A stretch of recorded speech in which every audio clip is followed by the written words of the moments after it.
I am Sabina, a historical figure known for the resilience of my people under the brutality of South African Cape colonial slavery.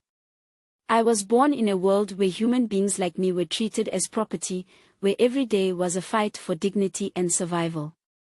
As a child, I was no stranger to suffering. The pain of a sjambok, a leather whip, became an unbearable part of my existence. The cruelty I faced at the hands of my master's wife was endless. She struck me without hesitation, often for the smallest infraction, with a violence that cut deeper than the physical pain. It shattered my very sense of self. The records are unclear about why I was punished so harshly. It was suggested that my master's wife drank a lot, which may have influenced her behavior, or perhaps there was some underlying sexual jealousy that led to her mistreatment of me. Whatever the reason, the exact cause of her anger remains uncertain. The marks from the sjambok still burn in my memory.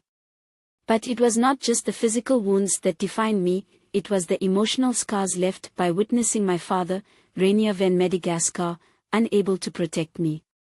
I remember him watching as I endured the torment. He felt every blow as if it were being delivered to him. And when it became too much, when he could no longer bear to watch me suffer, he did what many would never have had the courage to do: he fought back. One fateful night, driven by a desperate love for his daughter, he stabbed my master in an act of rebellion. In that moment, my father became both a hero and a fugitive, and I, a child without a father, left to navigate a world that had no mercy for me. My father's act of defiance was the catalyst for everything that followed. After that night, he disappeared, vanishing into the mountains, where he lived for years, hidden from the authorities.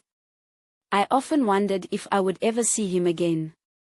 But the wounds of that time, the pain, were never fully healed. The years passed, and I became a woman, shaped by my past, but still moving forward. Then, one day, the story of my father resurfaced. He had been found, alive, though changed. He was brought back, not to the life he had once known, but to a prison of his own making. He was captured, questioned, and ultimately sentenced to life imprisonment on Robben Island. The authorities had no sympathy for the reasons behind his actions. To them, he was simply a runaway slave, and a criminal.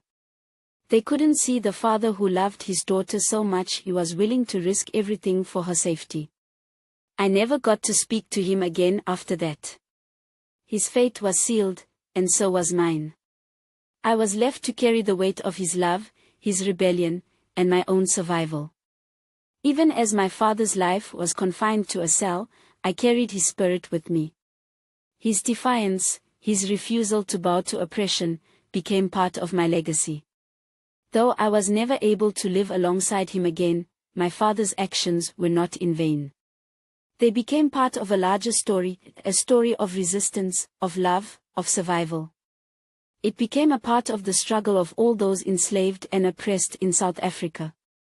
The mark he left on the world, and the one I left alongside him, remains etched in South African history. I stand now, reflecting on the path that brought me here, knowing that my story is a testament to the strength it takes to survive under conditions that strip you of everything but your spirit.